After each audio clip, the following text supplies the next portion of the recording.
salam sejahtera untuk kita semua. Pertama-tama saya Ginanjar dari Lemigas ingin mengucapkan terima kasih atas kesediaan Bapak Ibu untuk bergabung di acara knowledge sharing yang keempat. Knowledge sharing ini merupakan bagian dari kegiatan Lemigas Academy dan juga kegiatan dari program agen perubahan yang berada di lingkungan Kementerian Energi dan Sumber Daya Mineral. Izinkan saya memperkenalkan profil dari Dr. Edi Wijanarko, yang mana pada kesempatan ini beliau adalah pembicara dengan judul Praktikal Magnetotelluric in Petroleum Exploration.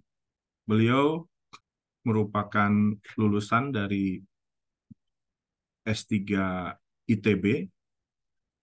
Beberapa penghargaan yang beliau dapatkan seperti Best Graduate pada tahun 2013 untuk program postgraduate dari Universitas Gadjah Mada, kemudian Best Participant pada CPNS Training 2014, kemudian juga beliau mendapatkan penghargaan Best Participant dari LIPI untuk penulisan karya ilmiah, dan banyak sekali penghargaan-penghargaan yang beliau dapatkan.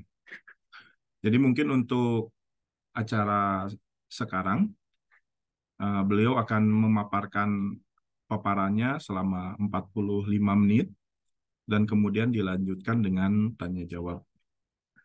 Perlu disampaikan bahwa pertanyaan bisa dilakukan secara langsung dengan raise hand dan membuka mic dan kamera, atau juga dapat disampaikan melalui kolom chat. Tidak lupa disampaikan kepada Bapak Ibu supaya mengisi daftar hadir dan akan mendapatkan sertifikat elektronik secara langsung yang akan dikirimkan secara otomatis melalui email Bapak Ibu. Mungkin tidak berpanjang-panjang, kepada Dr. Edi, silakan untuk memulai paparannya. Terima kasih. Terima kasih Pak Ginanjar atas waktu yang diberikan kepada saya untuk sharing session ya pada kesempatan yang baik ini. Di saya sudah lebih baik, Pak. Silakan, Pak. Ya. Nanti kalau ada ada kendala di dalam penyampaian, nanti langsung aja di interrupt aja. Oke, saya mulai. Selamat pagi teman-teman semuanya. Senang sekali pada kesempatan kali ini kita bisa berjumpa lewat Zoom, walaupun nggak secara langsung. Semoga ini menjadi kegiatan kita yang baik ya untuk kegiatan kita selanjutnya. Pada kali ini saya akan berusaha menyampaikan secara ringkas bagaimana aspek-aspek praktis atau praktikal dari metode MT, Magnetotelluric, dalam petroleum exploration atau hydrocarbon exploration gitu. Berikut adalah online untuk kegiatan kita hari ini. Yang pertama background, kemudian akan mereview beberapa metode geofisika dan petroleum system secara quick look saja. Kemudian fokus kita hari ini adalah bagaimana mengaplikasikan metode MT dan penerapannya supaya sebagaimana mestinya, artinya tidak salah dalam menginterpretasikan, tidak terlalu overestimate maupun underestimate. Oke teman-teman, kalau kita melihat bagian ini background ini sesungguhnya candaan, tetapi menjadi sesuatu yang serius loh bagi saya setelah saya pikir-pikir hal yang menjadi istimewa itu mungkin bagi seorang geofisikalis bahwa mereka bisa menampilkan apa yang seseorang itu kadang-kadang susah menampilkan, artinya karena beberapa data itu terselimuti atau bercampur dengan noise gitu, sehingga kita bisa menampilkan data-data mana saja yang diperlukan dan data-data mana yang tidak diperlukan gitu. Kita lihat bagaimana cadangan minyak kita ya dari tahun ke tahun belum mengembirakan ya. Dan kita sudah tahu bersama ya bahwa antara kebutuhan dan cadangan kita masih jauh itu. Dari kebutuhan sekitar 1,5 juta ya. Kita bisa memenuhinya maksimal 800 ya. Sehingga masih sangat jauh. Untuk itu diperlukan suatu efisiensi ya, teknologi dalam perawatan lapangan, dan tidak kalah pentingnya sebenarnya adalah eksplorasi gitu, penemuan lapangan-lapangan baru untuk mendukung target pemerintah atau negara dalam 1 juta barel ya per day gitu. Nah, dari banyak cekungan yang sudah dieksplorasi ya, terutama di basin di Indonesia bagian barat ya, dari North Sumatra Basin, Central Sumatra Basin, uh, dan sebagainya gitu. Tapi di barat sudah terbukti ya menghasilkan banyak hidrokarbon gitu. Tetapi penemuan-penemuan baru masih sangat sedikit, sehingga diharapkan di cekungan-cekungan yang lain, terutama di cekungan-cekungan yang frontier ya, atau cekungan-cekungan yang baru di bagian Indonesia Timur, itu bisa menambah cadangan minyak di Indonesia. Dan salah satu jalannya tentu saja adalah eksplorasi gitu. Nah, ini sebagaimana yang kita ketahui ya, tahapan-tahapan dari eksplorasi sampai dibangun suatu fasilitas ya, sampai refinery dan sebagainya itu sangat lama sekali dan sangat jauh gitu. Industri migas yang sangat ini ya, sangat membutuhkan biaya yang besar, risiko yang besar itu harus dimulai dari eksplorasi yang baik. Dan pada hari ini sesungguhnya kita hanya berada di daerah yang ini saja. Kalau misalkan berhasil, nah itu pada daerah penentuan play dan atau maksimal lead gitu, untuk memberikan sumbangsih yang besar itu untuk penemuan cadangan-cadangan baru. Jadi di sekitar sini ya nanti apa namanya kedudukan eksplorasi Pak yang akan disediakan oleh Mahathir Lurik ketika nanti tambah dengan data dari seismik ataupun wellcat atau well eksplorasi, nanti bisa ke prospek dan sebagainya sampai ekonomis ke suatu lapangan yang produksi. Nah, di mana posisi Mahathir Lurik itu di antara metode geofisika yang lainnya. Nah, di sini banyak sekali ya metode geofisika itu. Yang paling populer tentu saja seismologi ya, karena kita berada di ring of fire itu. Banyak sekali metode seismologi yang diterapkan ya untuk penentuan epicenter dan sebagainya. Dan dalam eksplorasi juga di migas terutama seismik refleksi itu sangat populer itu. Nah, metode MT itu di sini teman-teman. Itu adalah bagian dari metode EM ya, elektromagnetik, yang dia itu sumbernya pasif ya. Nah, berkaitan dengan resolusi, metode ini dibandingkan dengan metode seismik, misalkan dia lebih ini lebih sparse itu kurang gitu. Tetapi kalau misalkan dibandingkan dengan metode gravity misalkan atau magnetik, dia lebih bagus resolusi temporalnya atau vertikalnya. Nah, sehingga kita bisa menggunakan metode MT ini secara bijaksana ya. Artinya tidak memaksakan atau overestimate, dan juga tidak underestimate terhadap metode MT gitu. Oleh karena itu, saya berusaha ya untuk menyajikan ini adalah telusuran bagaimana kita bisa menggunakan metode ini dengan bijak. Dan ini review saja bagaimana metode geofisika itu ya, selain digunakan untuk eksplorasi migas, itu bisa digunakan juga untuk mitigasi bencana alam, untuk misalkan landslide dan sebagainya. Untuk geothermal ya, terutama MT ini banyak sekali digunakan kalau di Indonesia itu untuk geothermal atau vulkanologi, tapi penerapannya di bidang oil and gas industri itu masih sangat jarang, walaupun sebenarnya harusnya sih bisa ya. Karena di luar negeri penerapan metode MT ini sudah sangat banyak sekali ya, terutama di Arab Saudi, di Iran dan sebagainya, tetapi di Indonesia ini masih jarang. Masih populernya itu gravity ya, untuk tahap awal atau recognition. Kalau saya kan untuk tahapan yang lebih detail. Dan aplikasi MT ini selain yang akan kita bahas untuk hydrocarbon exploration atau petroleum exploration, itu bisa juga untuk mineral ya. Ini juga cukup populer sebenarnya. untuk metode AMT ini, untuk CSAMT, Control Source AMT. Kemudian untuk di cluster studies, ini untuk studi kerak ya, untuk studi geodinamika biasanya. Untuk geothermal ini yang sangat populer di Indonesia gitu, tetapi untuk yang hidrokarbon masih jarang gitu. Untuk earthquake maupun groundwater monitoring. Nah, kita tinjau ya, bahwa apa yang kita pelajari kalau misalkan kita ingin eksplorasi petroleum system, tentu saja kita akan deal with ini ya, batuan gitu. Terutama batuan sedimen gitu. Batuan sedimen ya yang paling populer ya antara sandsill dan karbonat gitu.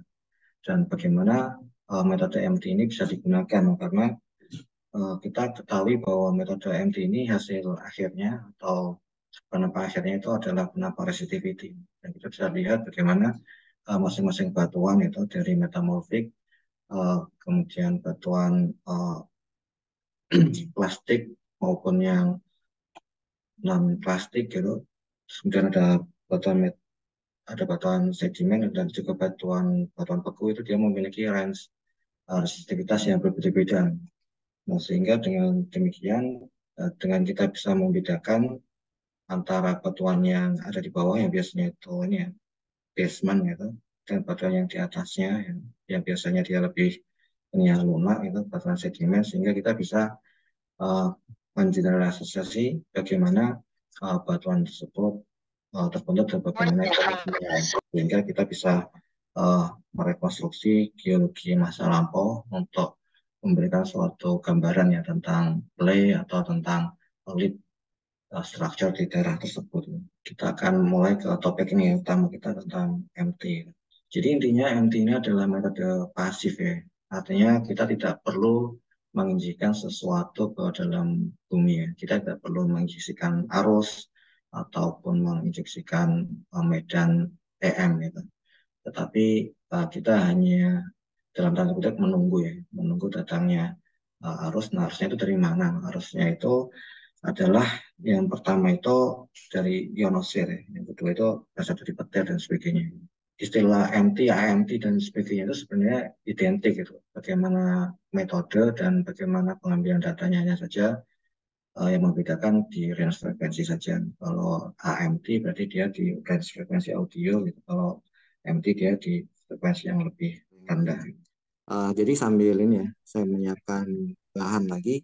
Iya, iya, silakan. Metode magnetotelluric ini adalah metode pasif ya. Nanti dalam pelaksanaannya kita tidak bergantung pada source. Nanti kalau misalkan kita pakai source, itu ada metode lain namanya CSAMT atau Control Source Audiometer Telluric gitu, atau CSAM gitu.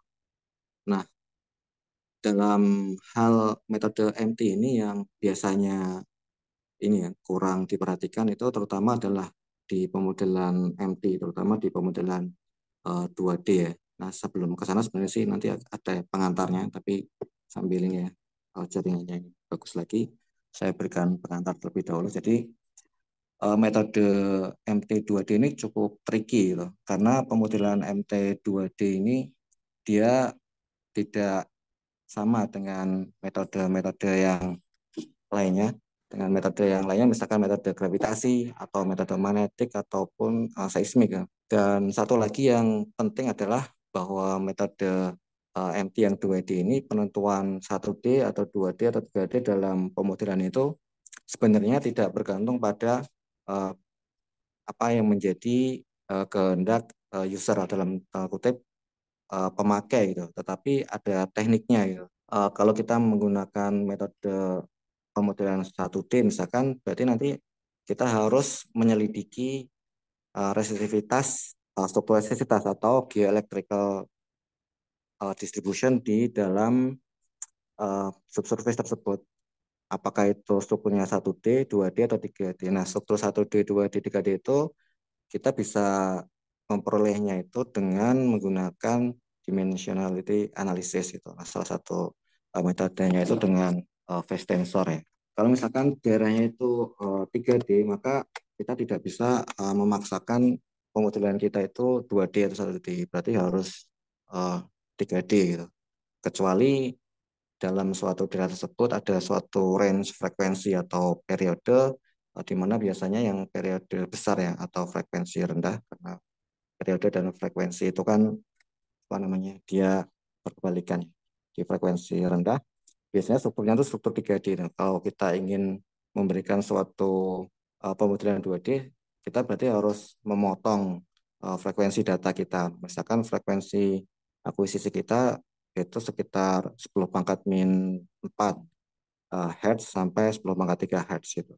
Nah, struktur 3D kita itu dimulai dari 10 pangkat min 2 Hz gitu. Sehingga 10 pangkat min 2 Hz itu kita harus buang, tidak kita ikutkan dalam pemodelan 2D, sehingga pemodelan 2D itu menjadi valid. Terus kemudian yang penting juga adalah dalam pemodelan 2D itu adalah penentuan ini ya, geoelectrical strike ya. Nah, penentuan geoelectrical strike ini akan menentukan lintasan mana saja yang akan kita pakai dalam pemodelan 2D. Nah, kadang-kadang di praktikal itu kita menggunakan ini ya, lintasan yang tegak lurus gitu, yang tegak lurus untuk apa namanya pemodelan 2D itu. Terus menurut kaidah normatif kurang tepat ya, karena kita harus menentukan posisi TE atau transverse electric maupun TM dalam suatu kondisi, sehingga kita harus memilih salah satu dari kondisi TE dan TM-nya.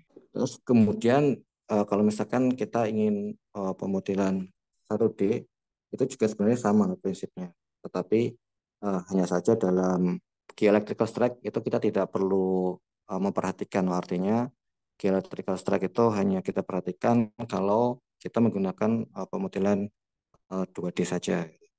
Kenapa demikian? Kalau kita balik ke perumusan utama itu, di dalam tensor impedansi itu kan komponen Z itu, tensor itu kan ada 4 komponen ya, komponen Z X X, kemudian Z Y Y, ada Z X Y dan Z Y X. Itu nilainya sama saja. Nah, kalau di pemodelan 1D artinya ada suatu asumsi atau penyederhanaan bahwa impedansi itu yang harusnya dia adalah suatu tensor, dia diasumsikan hanya sebagai suatu bilangan skalar karena nilainya yang sama gitu. Tetapi kalau yang 2D enggak gitu. Yang 2D dia memiliki komponen yang off diagonalnya itu berbeda. Nah, terus kemudian kalau 3D kita juga tidak perlu memperhatikan geoelectrical strike itu. Kenapa? Karena kalau 3D kita tidak ada asumsi bahwa impedan tensornya tersebut digunakan semua, sehingga dalam pemodelan 3D kita tidak perlu menggunakan analisa dimensionalitas. Terus kemudian yang menjadi catatan penting lagi ya, nanti ininya saja apa namanya poin-poin pentingnya. Yang penting lagi dari MT ini adalah bagaimana kita kalau misalkan di 2D itu adalah menggunakan L curve atau trade off ini, trade off curve gitu. Oke, Mas, silakan Mas. Terakhir sampai itu tadi ya, international elektromagnetik ini ya. Ya, mungkin karena tadi belum ada visualnya, mungkin boleh Oh diulang. ya, Nah, ya, ya, oke, ini tadi catatan pentingnya. ya, silakan Mas. Ini dia berkembang karena perang sebenarnya. Ringkaskan di sini gambarnya ya. Jadi metode MT ini metode yang pasif ya. Ini sumbernya yang pertama dari ionosfer, yang kedua dia dari petir itu. Nah, kalau ada suatu petir ini syaratnya harus jauh ya.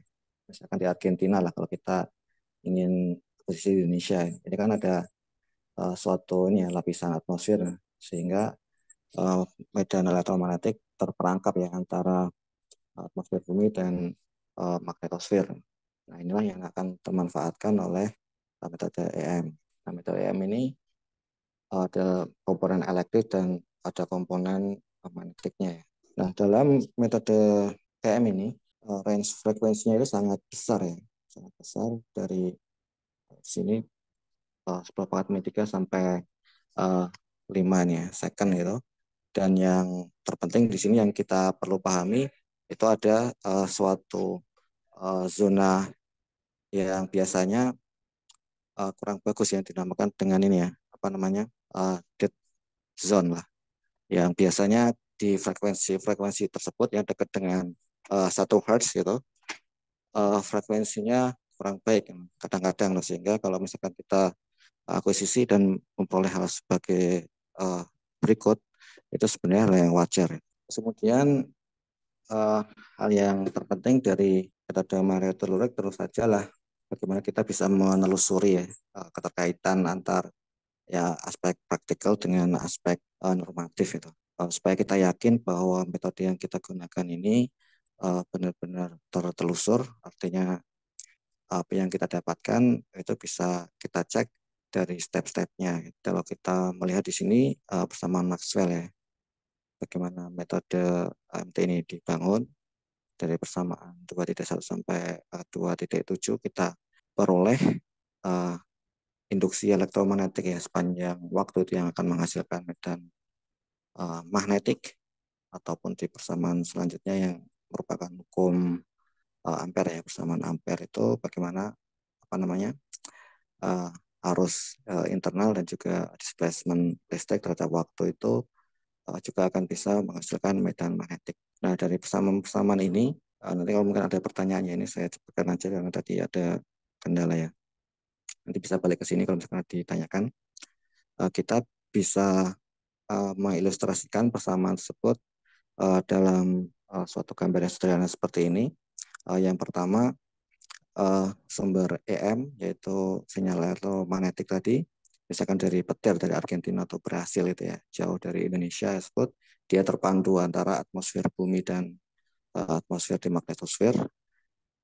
Karena jaraknya jauh, maka wave front atau muka gelombang tersebut itu bisa kita asumsikan sebagai plane wave ya, atau muka gelombangnya itu dia datar saja karena dengan radius maaf atau jari-jari yang sangat besar itu. Nah, plane wave yang masuk ke dalam bumi tersebut dia nanti akan menginduksi. Kalau di sini simbolnya adalah BE ya, induksi atau flux magnetik eksternal gitu. Nah, di dalam bumi kemudian dia akan mengalir ya, mengalir dan menginduksi batuan. Nah, itu sebagaimana hukum Ohm itu ya, yang sigma kali E atau listrik gitu ya. Konduktivitas dikali dengan medan listrik. Nah, karena alirannya konduktif, ada arus yang mengalir dalam suatu medium padat gitu. Nah, sehingga nanti akan menginduksi balik atau dalam hukum ampere itu yang persamaan dana belah cross H itu sama dengan C, itu ada suatu medan eksternal. Nah, medan eksternal inilah yang disebut dengan medan telurik ya. Dan inilah yang akan diukur oleh sinyal inilah akan diukur oleh alat ya, MTU unit gitu. Dan perlu kita pahami juga di sini bahwa medan sekunder yang diukur itu adalah medan total, karena medan itu kan ada medan magnetik bumi utama gitu, ada magnetik remanen yang dulu ketika batuan itu baru terbentuk terpengaruh oleh induksi bumi gitu yang masih tersisa gitu. Tapi di metode ini itu tidak bisa dipisahkan, dalam kenyataannya juga tidak dipisahkan, sehingga yang terukur dalam alat itu adalah medan magnetik totalnya. Dan secara normatif gelombang EM yang tadi terdiri ya selalu dari E dan H atau medan elektrik dan magnetik, dia selalu memiliki beda fase 45 derajat kecuali dia dipengaruhi oleh lapisan batuan yang tidak isotropis atau tidak homogen. Justru dengan kita mengetahui beda fasenya tidak 45 derajat, maka kita mengetahui ketidakhomogenan suatu lapisan dari batuan. Sehingga kita bisa menggunakan ini secara yakin bahwa ada suatu anomali batuan yang ada di dalam subsurface. Persamaan yang pertama sampai ke 7, kita bisa telusuri dari persamaan Maxwell tadi. Kalau kita oprek lah secara matematis, Nah, dengan metode ini ya, pemisahan variabel itu salah satu metode di matematika, dan kita ketahui persamaan atau fungsi gelombang itu kan gelombang apapun ya, baik gelombang elektromagnetik maupun gelombang mekanik itu ya, biasanya ada di studi seismik refleksi itu juga sama saja biasanya ya. Itu kan amplitudo dikalikan amplitudo dikalikan dengan sinusoidal, sama sebagaimana persamaan 210 dan 211 ini ya. Artinya uh, itu bergantung pada posisi dan waktu gitu. Nah, dari situ kita peroleh bahwa kebergantungan dan H atau gelombang medan magnetik dan medan listrik ini terhadap waktu, itu kalau di metode MT kita akan kebanyakan itu karena kondisinya itu adalah frekuensinya kurang dari 10 pangkat 4 Hz, artinya di frekuensi rendah ya. Nanti kalau di frekuensi tinggi biasanya kita menggunakan metode GPR ya, ground penetrating radar itu. Tapi di sini dengan metode MT dan yang semisal, misalkan audio MT atau CSA MT dan metode yang sekelas dengan MT, itu ada suatu kondisi kuasi statik, no. Jadi mirip yang statik itu.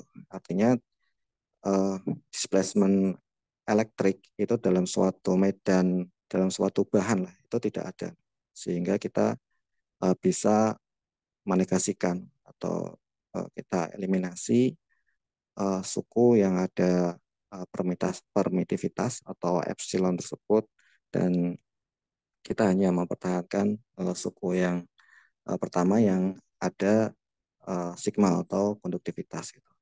Sehingga dari situ kita dapatkan persamaan sebagaimana persamaan 214 sampai 218. Nah, dan di 215 itu juga kita yakin bahwa metode MT ini bisa digunakan asalkan persamaan difusi ya, sebagaimana gelombang tersebut akan meluruh karena faktor atenuasi, itu akan membuat kita berhati-hati bahwa dalam metode ini kita perlu memperhatikan skin depth ini ya, atau bagaimana gelombang MT ini dapat berfungsi dengan baik. Nah, misalkan kalau di gambar berikut itu kita bisa melihat bahwa di periode-periode tertentu dia akan memiliki penetrasi yang berbeda dengan periode yang lainnya gitu.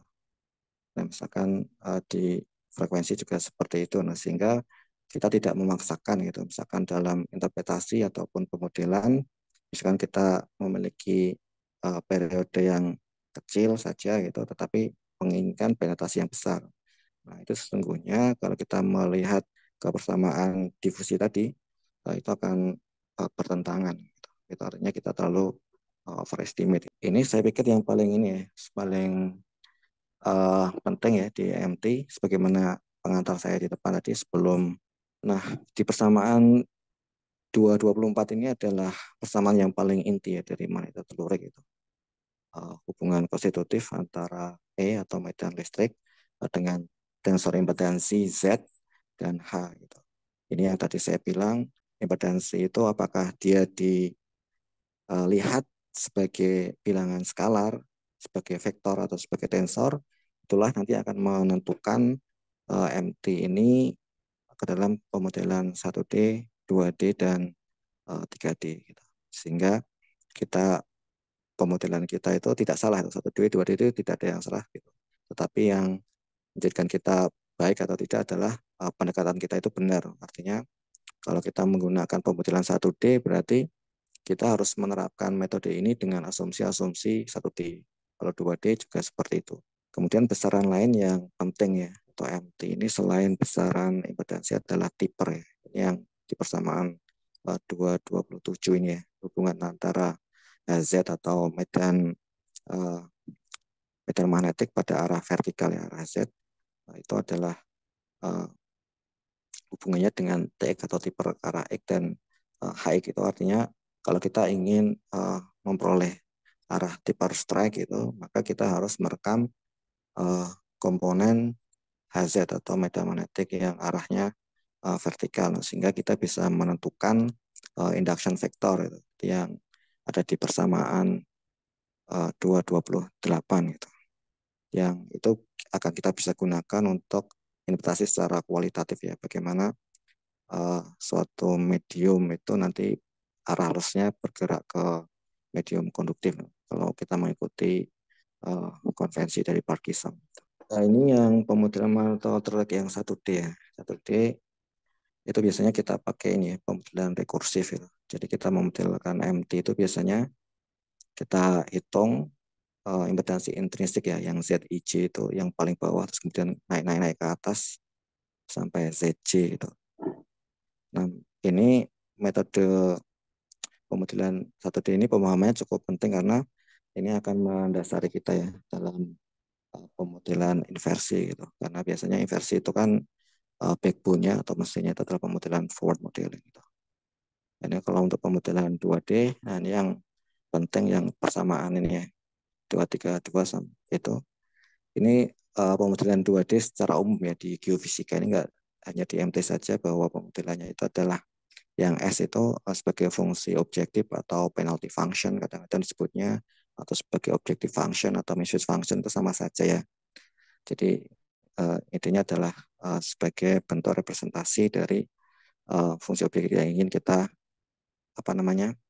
cari. Itu berarti misfitnya harus mencerminkan kondisi yang ideal itu antara misfit bagian data yang VD dengan misfit yang bagian model itu atau yang VM itu. Nah, di tengah-tengahnya itu ada parameter tau, itu adalah parameter regularisasi atau Tikhonov itu. Jadi artinya dalam pemodelan itu tidak hanya data saja yang kita treatment secara baik, tetapi juga bagian modelnya, sehingga kita bisa memperoleh kedua-duanya dengan baik. Nah, inilah yang tadi saya sebut itu sebagai Tikhonov, sebagai L curve atau trade-off. Nah, ini untuk processing MT, ini secara umum saja dari data raw data yang berupa time series sampai penampang resistivity gitu. Yang pertama kita seleksi dulu datanya, terus kemudian kita analisa spektrum, kita pilih datanya. Nah, ini yang biasanya di bahasa praktis kadang disebut sebagai cost power spectrum atau robust processing ya. Setelah itu yang penting kalau kita ingin pemodelannya adalah 2D, berarti kita harus melakukan analisa dimensionalitas untuk menentukan arah strike geoelektrik ya. Ini strike geoelektrik ini berbeda dengan strike geologi ya, geological strike, tapi ya mirip-mirip, ada irisannya tapi beda gitu. Secara praktis ya, ini kalau kita bahasa praktisnya seperti ini, dari raw data berupa time series itu kita konversi ke bentuk domain frekuensi ya dengan FFT, fast Fourier transform atau wavelet transform atau apapun lah, intinya kita ingin mentransform time domain ke frekuensi domain. Setelah itu baru kita untuk membantu seleksi data yang outlier dan sebagainya itu dengan robust processing ya. Di robust processing ini satu teknik ya. Setelah itu kalau misalkan kita ingin 2D ya berarti kita harus analisa dimensionality-nya. Setelah itu kita rotasi. Nah, ini mungkin yang agak membedakan 2D dengan 1D atau 3D ya. Setelah kita analisa dimensi, kita sudah dapat datanya bagus lah ya. Data impedansinya bagus. Setelah kita analisa dimensinya, kita rotasi, itu biasanya akan acak lagi itu. Artinya filenya harus ditata ulang lagi sebelum kita lakukan pemodelan atau inversi. Nah, ini berbeda dengan 1D atau 2D, kita tidak perlu memerlukan analisa dimensi itu. Nah, analisa dimensi ini ya ini secara konsep ya. Jadi kalau kita tadi mengukur di lapangan itu, kita tahu secara pasti mana arah utara, selatan, timur, baratnya ya, maupun magnetiknya gitu. Tetapi itu tidak serta-merta menjadi arah dari geoelectrical strike gitu. Sehingga geoelectrical strike itu harus dirotasi. Ini salah satu teknik merotasinya ya. Cara analisa dimensi ini salah satu metodenya dengan phase tensor nih. Ini metode yang cukup stabil ya dan banyak digunakan. Kenapa? Karena data yang mentah atau impedan tensor itu dia terdispersi dan terdistorsi karena adanya local heterogeneity. Nah, bisa saja disebabkan oleh lembah ya, sehingga arusnya itu lebih rapat di situ ataupun di bukit, sehingga densitas arusnya yang berbeda ini yang akan mempengaruhi distribusi impedan. Sehingga untuk melakukan koreksi terhadap itu kita perlu analisa phase tensor. Ini besaran phase tensor ya. Jadi yang penting di sini itu adalah beta ya, atau skewness itu kalau yang digambar elip itu. Kemudian adalah alpha min beta yang menunjukkan arah dari geoelectrical strike gitu. Nanti akan membedakan antara 1D, 2D dan 3D itu di sini. Nah, misalkan 2D dia betanya itu ya sekitar minus 3 derajat sampai 3 derajat itu.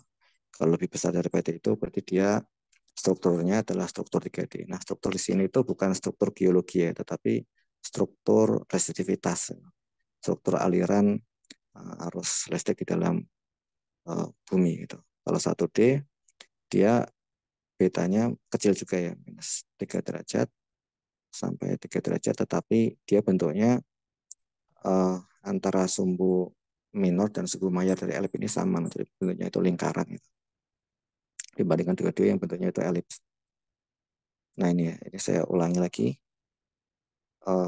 Kalau kita akuisisi ya, ini gambarannya dari elektroda electrical itu, medan elektrik maksud saya, itu yang E itu ya, yang EX dan EY itu berarti yang medannya itu dia hanya, medan elektrik itu hanya berada di arah horizontal. Terus kemudian yang HX dan HY itu yang medan magnetik. Nah kalau kita ingin mengukur tipper berarti kita harus menambahkan HZ-nya gitu, atau medan magnetik arah Z. Nah dalam sini kita perlu mengukur nih supaya ya stabil aja pengukurannya itu, karena ini cukup sensitif ya terhadap suhu, getaran dan sebagainya sensornya. Dan di sini diperlukan set remote atau remote reference itu ya fungsinya jika medan H atau medan magnetiknya ini jelek itu bisa dikoreksi. Nah ini adalah datanya ya, yang kiri bagian atas itu adalah raw data ya. Dan yang bawah ini kalau kita cuplik, cuma kalau yang bawah ini termasuk bagus ya, yang 10 menit ini. Kalau data yang asli ya kadang-kadang nggak sebagus itu. Nah kita ingin proses ya, sampai nanti hasilnya itu seperti yang di kanan itu. Kita dapatkan grafik apparent resistivity, apparent row-nya terhadap period atau terhadap frekuensi dan juga fasenya. Kalau sudah membentuk suatu pola gitu ya, itu berarti pengolahan data kita sudah bagus. Nah, dari sini berarti datanya itu sudah siap untuk modeling. Dalam hal ini bisa saja forward modeling ataupun inversi. Ini yang saya utarakan di awal tadi tentang medan, hubungan antara medan listrik dan medan magnetik, yaitu Z atau impedan tadi, yang sebenarnya adalah tensor ya. Kalau di sini kita lihat sebagai suatu fungsi tensor ya. Ini kita dapatkan dari power spectra dan cos spectra ya, artinya cross korelasi atau autokorelasi antara medan E dan medan H setelah ditransformasi Fourier, artinya dia berada dalam domain frekuensi. Nah di sini ini sudah ke software ya, tapi ya mirip-mirip saja gitu nanti kalau di software yang lain. Ya ini datanya ada yang bagus, ada juga yang enggak gitu. Kalau kita lihat yang ZXY ya, yang ZXY kan dia lurus itu, berarti dia bagus ya. Kalau misalkan dia yang seperti merah itu berarti yang ZXX, nah itu berarti belum, dia masih ada ondulasi yang kuat itu, sehingga kita perlu memilih data yang sebelah kanannya yang tulisannya partial dan magnitude itu. Itu yang disebut kalau di awal tadi pemilihan XPR ya, cross power atau power spectra itu. Nah, untuk memastikan bahwa data-data yang kita pick itu, yang kita pilih, nah itu cukup bagus. Data yang sudah bagus ini sudah lumayan bagus ya. Cuman itu ada sengaja ya saya tampilkan ada data yang masih ke bawah, itu artinya yaitu perlu kita ini kan secara intuisi itu berarti dia berada dalam suatu tren. Nah, sehingga untuk memperoleh apparent resistivity ataupun phase terhadap frekuensi ya di sini dengan grafik yang bagus ya kita harus memilih apa namanya XPR lagi gitu. Nah kalau misalkan kita sudah pilih tetapi susah gitu ya, nah itu kadang-kadang ya memang data kita jelek ya. Kalau sudah jelek memang agak susah gitu. Tapi kalau misalkan jeleknya itu di bagian H atau metamagnetic, kalau kita memiliki pengukuran yang simultan ya, minimal 2 station, nah itu bisa digunakan nanti teknik remote reference ya. Kenapa ini bisa dipakai remote reference ini? Karena H ini secara regional mirip-mirip saja gitu. Mirip-mirip saja sehingga medan H ini bisa dipakai dari satu stasiun ke stasiun lainnya, sehingga dengan teknik cross korelasi gitu ya, persamaan yang banyak itu kita bisa memperbaiki medan magnetik kita, sehingga impedans XX ataupun impedans yang lainnya itu bisa meningkat kualitasnya. Dan cara kita untuk mengukur kualitas ini ya, kualitas impedans pengolahan kita itu salah satunya dengan koherensi ya, untuk membandingkan antara estimate itu ya dengan aktual, artinya ya data yang kita perhitungkan itu dengan data yang sebenarnya kita ukur. Kalau hasilnya itu ya biasanya sih kalau 75% lebih itu ya kita pakai saja gitu. Nah dari sini sebenarnya belum selesai, ini masih ada tahapan yang lainnya. Itu setelah kita peroleh, kita ini ya apa namanya, kita analisa dimensionalitasnya tadi ya untuk menentukan geoelectrical strike itu. Kalau di sini kita ketahui ya nilai betanya tadi, dan juga nilai dari sumbu utama elips tadi yang menunjukkan geoelectrical strike itu. Nanti dalam menentukan geoelectrical strike ini sebenarnya perlu juga ya dikonfirmasi dengan Tipper strike dan juga geological strike. Jadi kalau ketiga-tiganya ini agree itu artinya sama ya. Misalkan yang geological strike itu north 33 east gitu. Kemudian yang Tipper juga ya sekitar 30 itu azimutnya gitu. Yang strike geologi juga seperti itu ya, kita ya enak sekali, artinya gampang untuk melakukan penentukan geological strike. Tapi kadang-kadang di lapangan tidak seperti itu, no. Karena data HZ itu kadang-kadang jelek gitu, sehingga Tipper strike itu kualitasnya tidak bagus gitu. Terus misalkan geological strike-nya juga kadang-kadang tidak berimped gitu, seperti itu. Sehingga yang menjadi pedoman kita berarti adalah geoelectrical strike gitu. Karena yang kita tentukan adalah aliran arus di dalam bumi. Nah, setelah kita dapatkan ini ya geoelectrical strike ini atau strike MT gitu aja ya bahasa mudahnya, nanti kita akan rotasi ya arah yang potensi tadi MT itu ke arah hasil dari geoelectrical strike itu gimana. Nah, biasanya nanti kurvanya akan rusak lagi gitu. Nah, ini capeknya mungkin ya pemodelan 2D gitu, dibandingkan dengan pemodelan 1D atau pemodelan 3D yang kita tidak perlu melakukan seperti ini. Nah, kita ini lagi gitu, kita rapikan lagi. Setelah kita rapikan baru kita modeling gitu. Bisa dengan forward modeling, tapi biasanya sih inverse modeling. Walaupun inverse modeling tetap saja kita memerlukan suatu ini ya, constraint atau a priori information ya, apa namanya, fungsi awal masukan ya. Biasanya sih bisa juga dari metode geofisika yang lainnya atau dari data geologi, misalkan dari surface geologi ataupun dari data geologi yang lainnya, sehingga pemodelan inverse kita juga terkonfirmasi. Nah, ini metode yang banyak digunakan ya. Itu ada metode dengan teknik linier atau kadang-kadang disebutnya gradient atau Hessian atau lokal atau deterministik itu. Seperti metode Newton, kuasi Newton, SVD, singular value. Kemudian ada LM, level Markov, dan sebagainya. Ada juga yang metode global ya. Ini untuk 1D ini sangat bisa digunakan ya. Maksudnya masih applicable gitu. Tapi kalau yang 2D dan 3D agak susah gitu karena resources yang digunakan atau yang dibutuhkan untuk komputasi itu sangat besar. Contohnya metode SI, simulated annealing, ada GA, genetic algorithm, ada PSO, particle swarm preparation, dan sebagainya. Nah, keunggulan dari metode global ini itu dia benar-benar ini ya, memberikan suatu solusi yang secara perhitungan itu berada di lokal minimum. Misalkan di grafik sinusoidal itu kan, nah itu kalau global function, yang global approach itu dia benar-benar nanti akan mendapatkan suatu parameter minimum global. Tapi kalau yang linear itu enggak gitu. Tergantung pada ini apa namanya initial modelnya. Nah, ini salah satu contohnya ya untuk global approach ya dengan metode genetic algorithm. Ini saja. Ini fungsi 1D yang digunakan dengan recursive algorithm dari Peterson tadi. Nah, ini yang apa namanya? Yang inverse modelingnya dengan metode genetic algorithm ya. Jadi kita mau nyetel ya, tune in lah parameter-parameter seperti populasi, kemudian komponen crossover, elitism dan sebagainya, sehingga kita bisa dapatkan fungsi yang baik. Nah, ini langsung saja ke case yang 2D ya, ini yang di Atambua.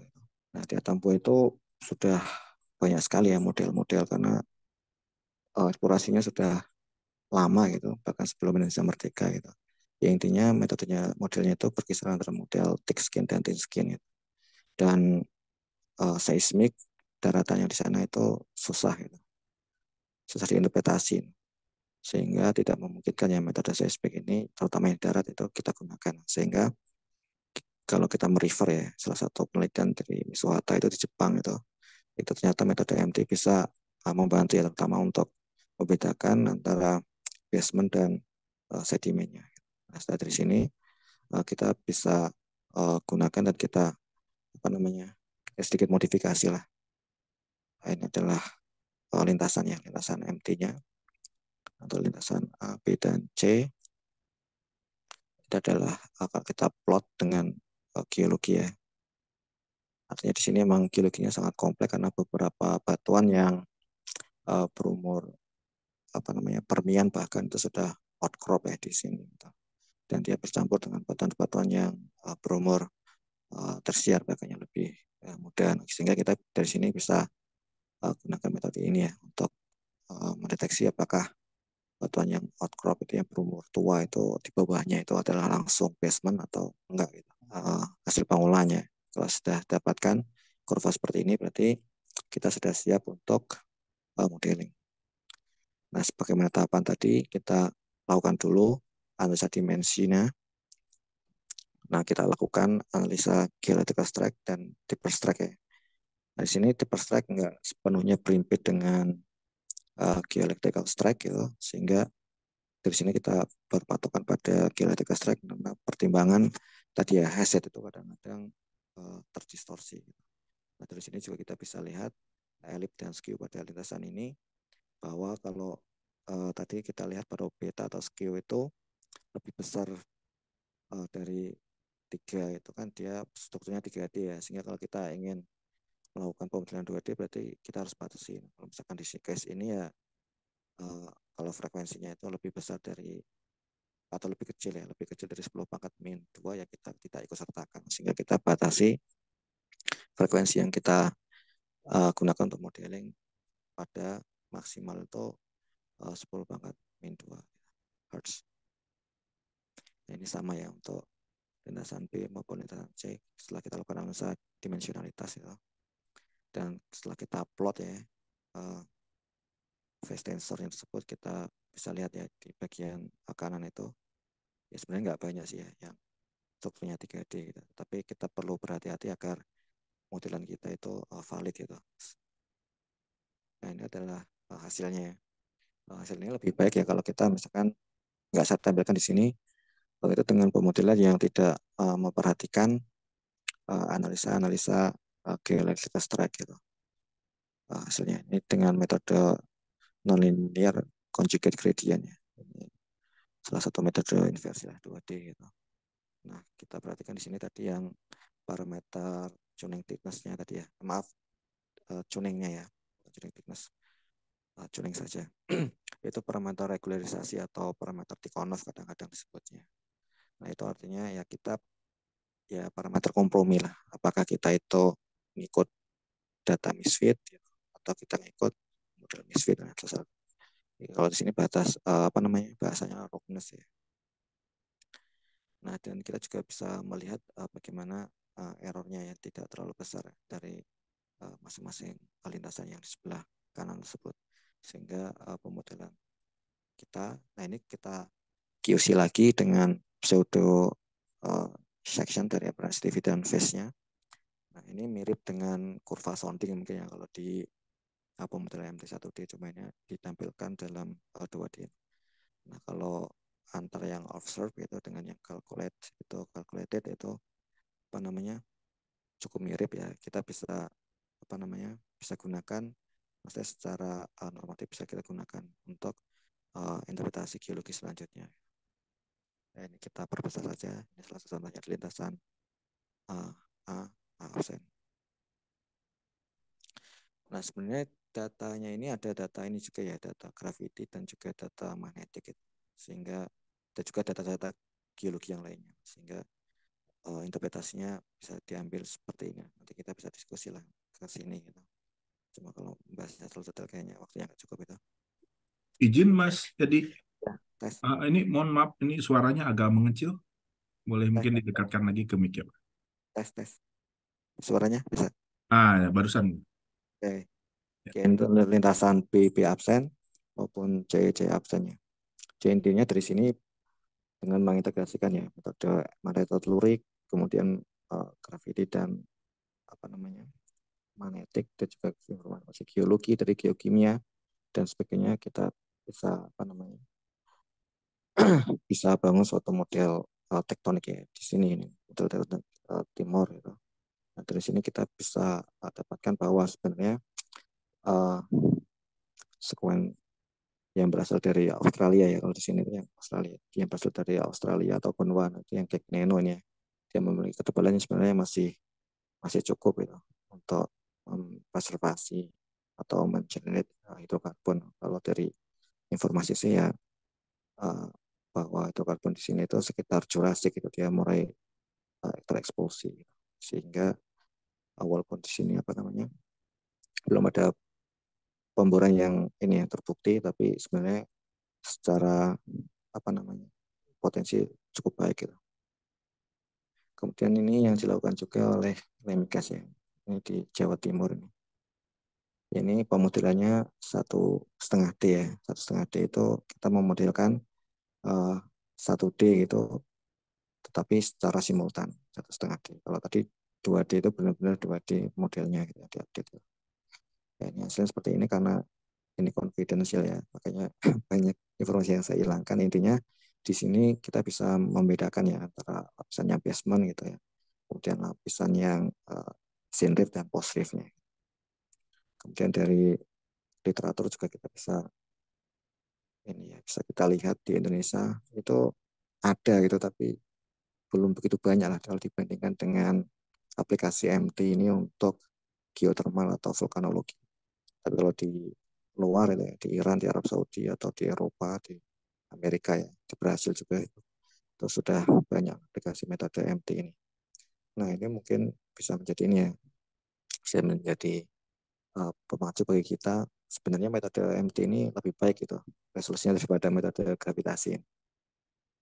Karena secara inherent kalau metode MT ini bisa memberikan resolusi vertikal daripada metode gravitasi yang dia sebenarnya tidak bisa memberikan metode resolusi vertikal secara langsung. Nah, ini kalau dari Profesor Indra Grandis ya. Ini dari Banyuasin Prospek ya. Di sini juga kita bisa membedakan ya antara lapisan yang sedimen dengan lapisan yang kristalin, batuan kristalin. Dan juga bisa ini sih dipakai buat ini ya, untuk mendeteksi apakah ada suatu ini ya, material prism atau enggak. Ternyata enggak ada gitu. Material prism ya kemungkinan itu kan zona overpressure, sehingga dicirikan dengan resistivity yang rendah atau conductivity yang tinggi. Tapi ternyata enggak ada, dan ini berhasil penelitiannya. Begitu pula dengan pemodelan dari Prof. Grandis juga dengan metode MT ini, baik untuk yang data sintetik ya sebelah kiri ataupun data yang real yang sebelah kanan, atau kasus yang overthrust juga hasilnya saya pikir cukup baik gitu. Sehingga di sini disimpulkan ya dari Prof. Grandis ini bahwa MT ini secara penetrasi ya, itu bisa kita bandingkan dengan seismik ya untuk zona-zona yang interest, Tapi kalau resolusi ya tentu saja metode seismik lebih bagus ya.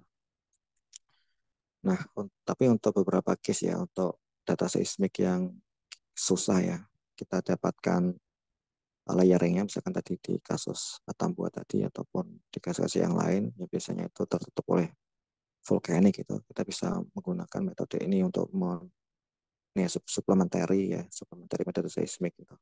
Terus sebagai metode alternatif ya. Untuk apa namanya Bayesian delineation ya, terutama untuk play atau lead generation. Ini dicepu ya, ini spasinya cukup ini ya, rapat saya pikir, karena jaraknya apa namanya tidak sampai 1 kilo gitu. Dan hasilnya cukup baik dan bahkan bisa mendeteksi ini ya, indikasi hidrokarbon, lapisan hidrokarbon yang dicirikan oleh apa namanya zona yang biru gitu ya. Kemudian ini juga ini untuk daerah yang tertutup vulkanik ya. Kadang-kadang kalau vulkanik itu seismiknya teredam gitu, teratenasi, sehingga lapisan pembatas antara basement dan layar sedimen di atasnya itu tidak bisa terlihat dengan jelas. Nah, dengan bantuan metode MT ini bisa digunakan dengan lebih baik. Sini kan jelas ya antara basement gitu yang dia resistif dengan yang lebih konduktif gitu, antara yang layar hijau dengan yang biru atau yang ungu atau violet itu. Ini untuk kasus yang lain ini juga dilakukan ya, dengan MT itu dengan cukup bagus. Dan ini untuk yang di Kutai Basin juga seperti itu, karena sedimen overburden-nya sangat tebal ya, sehingga metode seismik tidak sampai ke bawah. Dan dengan bantuan MT itu basementnya bisa didapatkan yang ditunjukkan oleh high resistivity. Oke, mungkin itu ya untuk pembuka, karena saya pikirin sebagai introduction saja ya. Kalau kita detailkan juga nggak akan cukup waktunya. Iya. Moderator, terima kasih. Terima kasih Pak Edi atas paparannya yang sangat menarik. Izinkan saya menyapa beberapa partisipan yang hadir dalam acara knowledge sharing ini. Ada guru kita bersama ya, Pak Awang Harun Satyana. Pak Awang, apa kabar Pak? Terima kasih sudah bergabung. Dan juga di sini saya lihat dari berbagai universitas seperti ITB, Universitas Muhammadiyah, UNSUD, terus dari ITERA, UMKT, dari ESDM-nya ada Badan Geologi, dan dari UIN Jakarta, dan dari Ditjen Migas. Terima kasih Bapak Ibu atas kesediaannya untuk bergabung di dalam acara knowledge sharing ini. Silakan Bapak Ibu apabila ada pertanyaan, masukan mungkin atau komentar terhadap materi yang dibawakan pagi ini, silakan Bapak Ibu. Saya dulu Pak. Silakan Pak Ahmad Zaindin dari Unila ya Pak Ahmad. Unila. Ya, terima kasih Pak. Silakan Pak. Apa kabar Mas Edi? Sama. Iya, terima kasih nih kesempatannya. Yang pertama ini apa? Kita kan di petroleum system. Kira-kira yang memiliki kontras resistivitas atau konduktivitas di petroleum system itu yang bagian mana ya Mas Edi ya? Sehingga kita bisa mempropos MT ini gitu lah. Itu yang pertama. Jadi bagian mana yang memiliki kontras resistivitas atau konduktivitas di petroleum system sehingga MT ini menjadi prospek untuk kita gunakan. Kemudian juga yang tadi yang Mas Edi sampaikan, geoelectric strike analysis itu untuk menunjukkan bagian mana dari petroleum system itu, Mas Edi. Terus resolusi vertikalnya kira-kira bisa menjangkau maksimum atau ketebalan yang paling tipisnya sekitar berapa ini dengan frekuensi MT yang 1 Hz tadi yang digunakan oleh MT khususnya oleh Mas Edi ini. Resolusi vertikal yang seberapa tebal sih yang bisa kita identifikasi? Mungkin itu saja, Iya, Pak terima kasih Edi Pak Rahmat. Ahmad. Ya, Ya, kasih. ya, Pak Edi, silakan Pak Edi. Ini ada 3 pertanyaan ya dari Pak Ahmad dari Unila. Mungkin pada bagian mana dari komponen sistem petroleum ya yang dapat dikenali dengan baik melalui metode MT ini. Kemudian dari sisi geoelektriknya seperti apa dan seberapa tipis ya untuk resolusi vertikal yang dapat dideteksi oleh metode ini. Silakan Mas Edi. Ya, terima kasih Pak. Ya, sama ketemu lagi Pak di Zoom ya. Iya Pak, 2019 kita terakhir ketemu di Ya, ya. Hagi, Jogja. Oke Pak, jadi eh, kalau kita lihat ini ya yang di dalam sistem itu kan berkaitan dengan batuan sedimen ya. Batuan sedimen. Nah, di bawahnya batuan sedimen ini ada batuan kristalin ya, baik itu metamorfik maupun batuan igneous ya. Nah, dari situ kalau dari apa namanya kontras beda jauh ya antara batuan sedimen dan uh, batuan beku atau batuan metamorfik gitu. Sehingga yang pertama itu ya, Ya Pak. yang pertama kita bisa membedakan uh, basement ya. Basement berarti kita bicara tentang uh, konfigurasi atau topografi dari basin itu sendiri. Kira-kira dia depo centernya di mana gitu. Kalau kita tahu depo centernya di mana kan berarti kita ini ya bisa arahkan seismik ke situ ya untuk lebih detail gitu. Kira-kira uh, depo centernya itu ya memenuhi syarat nggak lah untuk mengenerate hidrokarbon. Kalau mengenerate hidrokarbon kan kira-kira ya dibutuhkan suhu sekitar ini ya, sekitar 80 atau 100 ya untuk apa namanya mematangkan gitu dan apa namanya lapisan yang mengenerate hidrokarbon itu kan biasanya kan shale ya itu cukup tebal atau enggak itu yang pertama. Yang kedua itu ya isinya sendiri ya isinya tentang hidrokarbon itu kalau di sini nggak ada ya di presentasi tapi kalau di uh, jurnal di luar negeri itu sebenarnya sudah banyak ya. Metode MT ini digunakan untuk kalau di seismik itu istilahnya DHI ya, Direct Hydrocarbon Indicator itu. Nah, kalau fluida itu kan ada ini ya, ada air, ada fluida hidrokarbon dan fluida udara gitu Pak.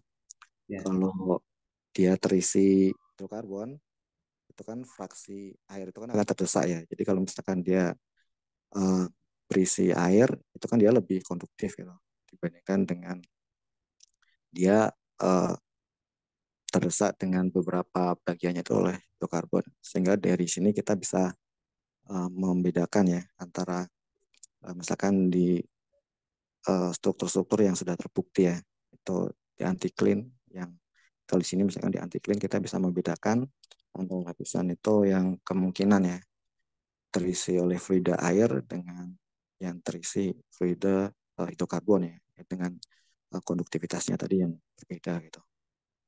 Kemudian yang selanjutnya adalah diskriminasi antara batuan sedimen dengan batuan sedimen. Nah, ini cukup menarik dan juga cukup menantang. Nah, kalau kita lihat itu kalau batuan sedimen itu kan beberapa diendapkan dalam satu ini ya, satu zona yang mirip, tetapi beberapa juga dia diendapkan di zona-zona yang berbeda. Misalkan ada satu yang diendapkan di marine, ada satu yang diendapkan di darat gitu. Tapi yang paling penting di sini adalah tentang umurnya gitu. Kenapa? Karena kalau dia diendapkan lebih dahulu itu kemungkinan besar dia akan terkompaksi sehingga airnya tersqueeze ya keluar itu dan ada tekanan overburden sehingga menjadi sedimen yang tight gitu seperti tight sand dan sebagainya. Nah dengan adanya pori-pori yang mengecil kemudian fluida yang keluar itu terutama air keluar. Nah itu kalau dibandingkan dengan sedimen yang di atasnya yang lebih mudah gitu yang kemungkinan derajat kompaksinya uh, lebih rendah dan juga uh, kandungan pori-pori yang terisi air kemungkinan lebih besar gitu. Sehingga dari situ kalau ada formasi dalam satu basin yang kronologisnya seperti itu kita juga bisa membedakan. Jadi biasanya dia dalam skala sekuen, Pak. Dalam skala sekuen. sekuan yang lebih tua dengan sekuan yang lebih rendah itu. Mungkin seperti itu ya. Itu yang jawaban yang pertama ya tentang elemen petroleum system ya yang bisa kita pakai ya. Minimal 3 itulah. Kalau yang lainnya mungkin butuh pembuktian gitu. Terus yang kedua tentang geoelectrical strike ya. Jadi sebenarnya geoelectrical strike itu adalah bagian dari pengolahan data, Pak. Ya. Dia jarang terekspos atau jarang dipahami ya. Kalau misalkan orang-orang yang biasa interpretasi ya dari geologis gitu ya, terutama sebenarnya sih ya mereka nggak perlu dikasih tahu gitu, karena kalau dikasih tahu nanti akan sedikit ini ya membingungkan dengan strike yang biasa mereka pahami ya, yang geological strike gitu, yang strike yang sesungguhnya ada di lapangan itu, yang ada di batuan gitu. Ya kalau geological strike itu yang paling bisa kita lakukan adalah tentang penjalaran arus ya. Nah, ini kita juga bisa combine ya dengan informasi dari tipe induction ya, induction arrow tadi. Misalkan ya induction vector ya atau induction arrow. Nah, ini sebenarnya juga berkaitan dengan geoelectric strike walaupun tidak secara langsung ya. Karena kan geoelectric strike tadi kan ada irisan dengan tip strike. Walaupun induction vector ini dia di generate dari tip strike, tapi ini hubungannya lebih dekat lah daripada dengan geoelectric strike. Nah, dari sini kita, misalkan itu ada panah. Nah, panah itu dia menuju ke lapisan yang lebih konduktif. Nah, itu kalau menggunakan Parkinson convention ya. Ini biasanya yang kita pakai sih. Ada juga yang kebalikannya pakai Weiss convention ya. Artinya dia menuju ke yang resistif berarti. Tapi kalau di sini biasanya sih yang Parkinson gitu. Kita bisa memilah nanti di induction vektor di frekuensi berapa gitu ya. Walaupun tidak secara langsung menunjukkan kedalaman ya. Jadi kayak ini ya pseudo depth lah, karena masih dalam domain frekuensi atau period gitu. Untuk menunjukkan zona-zona yang lebih konduktif atau resistif gitu. Terus yang ketiga tadi apa ya? Resolusi. Oh ya, Resolusi resolusi apa? ketebalan, Pak. Kira-kira resolusi bisa mendekatinya itu dengan skin depth ini, Pak. Nah, sehingga kita tidak overestimate ataupun underestimate ya dalam menentukan lapisan ini. Walaupun skin depth ini tidak mutlak ya. Pasti tidak mutlak. Kenapa? Karena dalam menentukan skin depth ini ada banyak sekali asumsi ya. Asumsi yang digunakan di sini adalah model bumi yang 1D kan, yang uniform, tetapi dia berlapis uniform. Tapi keadaan bumi yang sesungguhnya dia kan heterogen ya, heterogen dan dia tidak 1D. Tapi ini sebagai pendekatan awal lah, sebagai pendekatan awal. Nah, dari sini kalau misalkan kita lihat yang period ini ya, 1 itu sebenarnya sih saya pernah ngitung itu. Coba sini tampilkannya. Kalau misalkan dia pada resistivitas 1 ohm gitu, terus kemudian dia pada period 1 ya, kita bisa tarik garis. Tapi kalau misalkan di sini itu yang ditarik garis itu yang di period 10 ya, 10 second. Terus kemudian skin depth-nya untuk yang lapisan 10 ohm itu 5 km gitu. Tapi kalau misalkan yang 1 ohm tadi berarti yang 10 pangkat 0 nih. 10 pangkat 0 ini kita tarik ke atas gitu. Kalau misalkan 1 ohm ya berarti sampai ke titik 1 ohm. Kemudian kita tarik ke kiri. Tarik ke kiri berarti ya sekitar 200 atau 300 Pak skin depth-nya ya. Oh. Ya. Kalau misalkan di situ lebih konduktif misalkan ya berarti dia lebih baik resolusinya. Dan yang perlu diingat lagi kita harus ya tadi sadar bahwa skin depth ini hanya valid untuk ini ya apa namanya 1/E tadi ya karena sifatnya yang difusif tadi. Oke. Mungkin itu. Sip. Kasih nih pencerahannya nih udah lama dengan MT. Kasih. Baik, terima kasih Pak Ahmad Zainuddin dari Unila. Silahkan kepada yang lain apabila ada pertanyaan atau masukan, tanggapan. Mungkin saya juga ingin bertanya, Mas Edi. Kebetulan saya geologis ya, geologis stratigrapher, mungkin agak jauh dari spesialisasinya. Saya lihat paparannya sangat menarik ya, sekaligus agak rumit bagi saya ya, banyak sekali rumus-rumus. Ini kan berbicara tentang praktikal ya, Mas. Ini sebenarnya berapa lama dan seperti apa ini untuk processing dari data raw menjadi suatu imaging yang cukup baik gitu, Mas Edi? Ya, terima kasih Agin. Ya.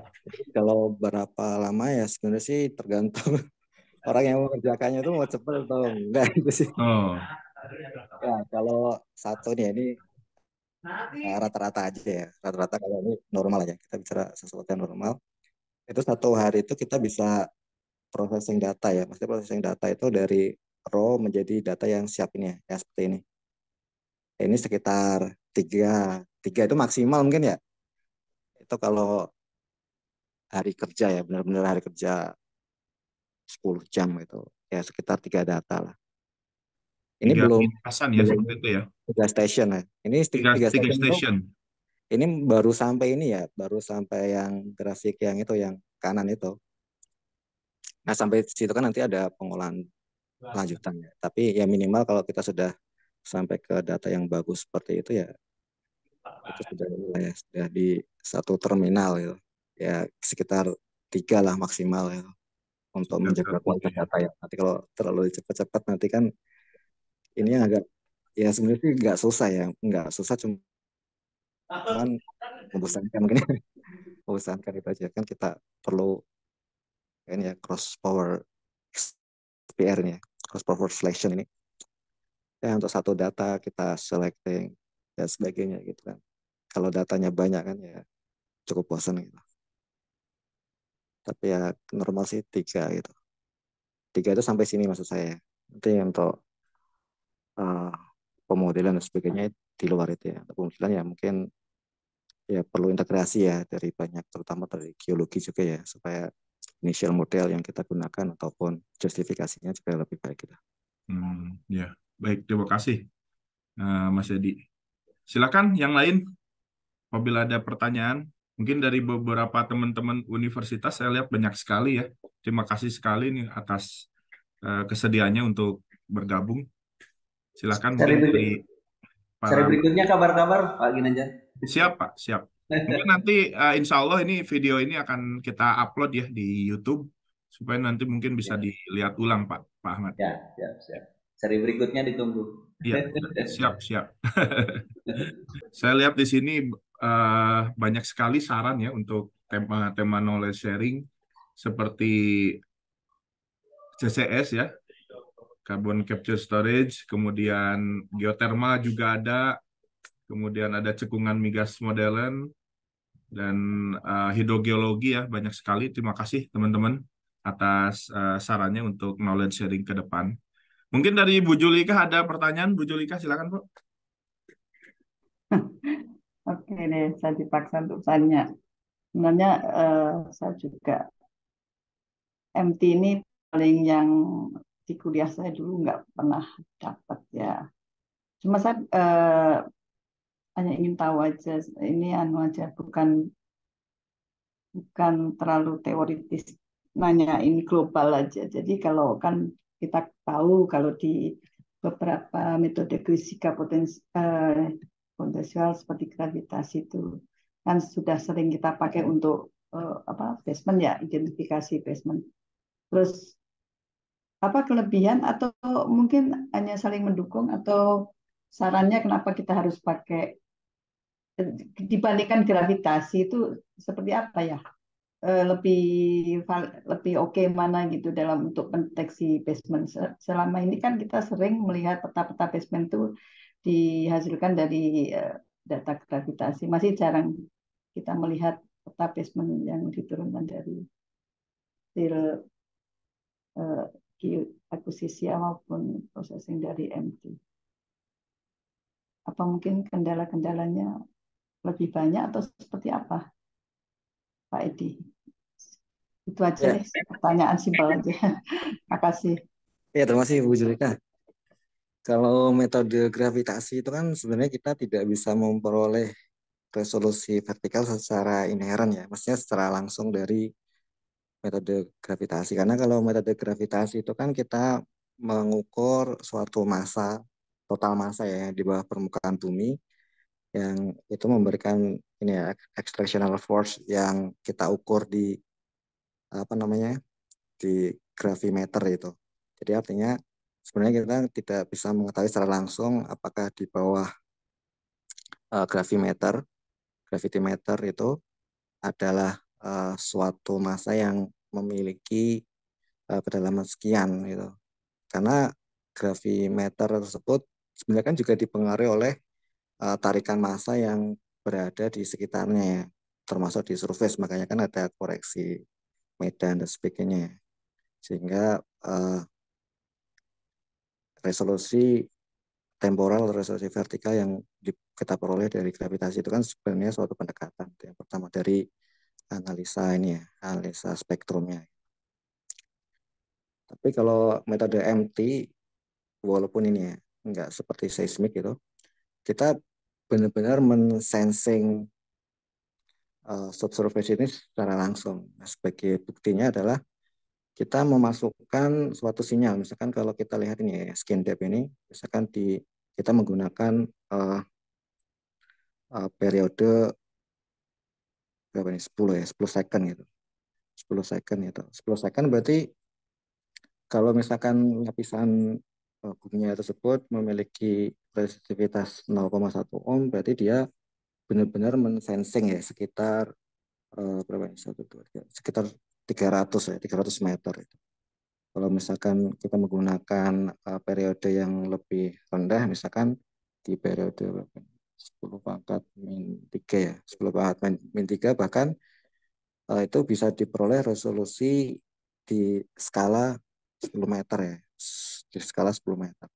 Dan itu inherent ya secara metode, dan itu kita benar-benar mensensing lah. Kalau seismik kan kita mensensingnya kan dengan ini ya, dengan repet gitu, pendekatan repet atau wavefront ya, kayak gitu kan kita apa namanya, dari source itu repetnya ke bawah, benar-benar repetnya itu kan juga mensensing reflektor ya, kemudian ke atas itu. Nah, informasi yang diperoleh dari uh, waktunya itu dari travel time itu kan nanti akan kita konversi kan, ke kedalaman. Nah, ini sama sebenarnya konsepnya kalau MT ini, cuma kita menggunakan uh, gelombang EM. Kalau yang di seismik menggunakan gelombang ini ya, mekanik gitu. Seperti itu. Jadi secara resolusi ya ini jauh lebih baik lah daripada gravity atau magnetik. Tapi kalau dibandingkan dengan seismik refleksi masih bagus seismik. Ya, terima kasih. Kalau Ya, dari pembanding harga gimana? Apa ya gimana Bu ya?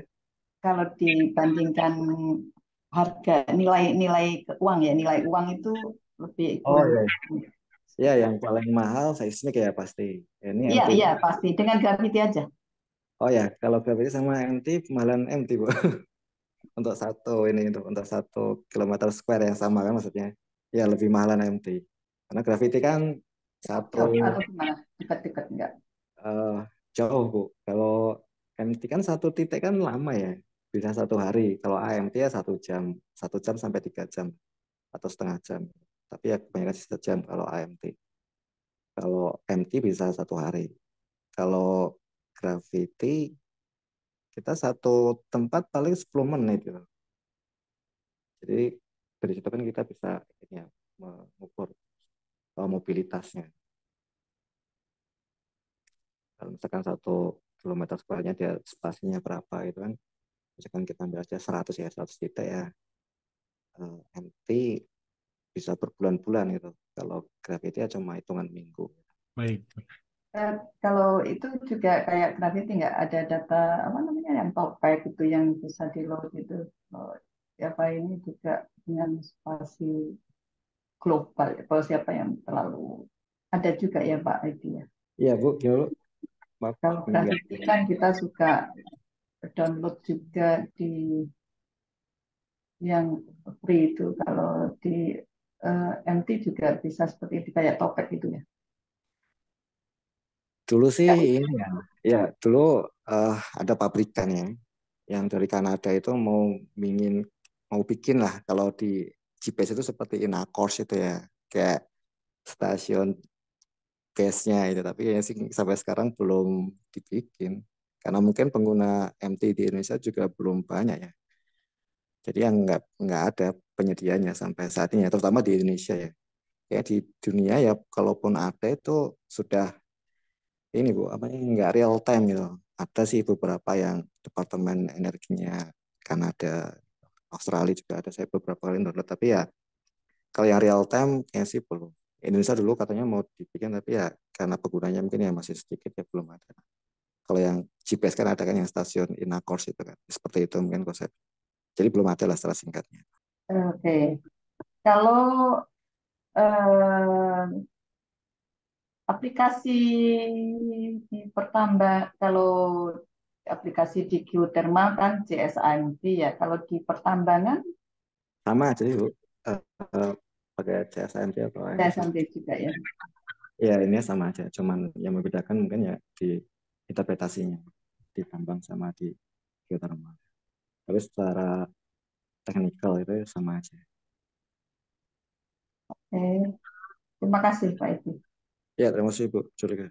Terima kasih Bu Julika. Baik, kepada yang lain, apakah ada pertanyaan mungkin atau tanggapan atau saran? Silakan. Baik, kalau sudah tidak ada, mungkin mohon izin untuk dokumentasi Bapak Ibu, kesediaannya untuk membuka kamera untuk diabadikan. Baik, terima kasih. Saya akan ambil 1, 2, 3. Selanjutnya 1, 2, 3. Baik, terima kasih. Baik, Bapak Ibu, mungkin ini adalah penghujung dari kegiatan knowledge sharing yang keempat ini. Jadi insya Allah Lemigas secara berkala akan mengadakan knowledge sharing, di mana kita juga melihat ya ada saran-saran dari Bapak Ibu untuk tema-tema knowledge sharing selanjutnya seperti CCUS, kemudian geothermal, eksplorasi di bidang hidrologi dan lain sebagainya. Terima kasih sekali Bapak Ibu atas saran ke depannya dan kami tunggu di knowledge sharing selanjutnya. Wabillahi taufiq wal hidayah. Wassalamualaikum warahmatullahi wabarakatuh. Terima kasih. Waalaikumsalam warahmatullahi wabarakatuh. Terima kasih. Assalamualaikum. Terima kasih panitia.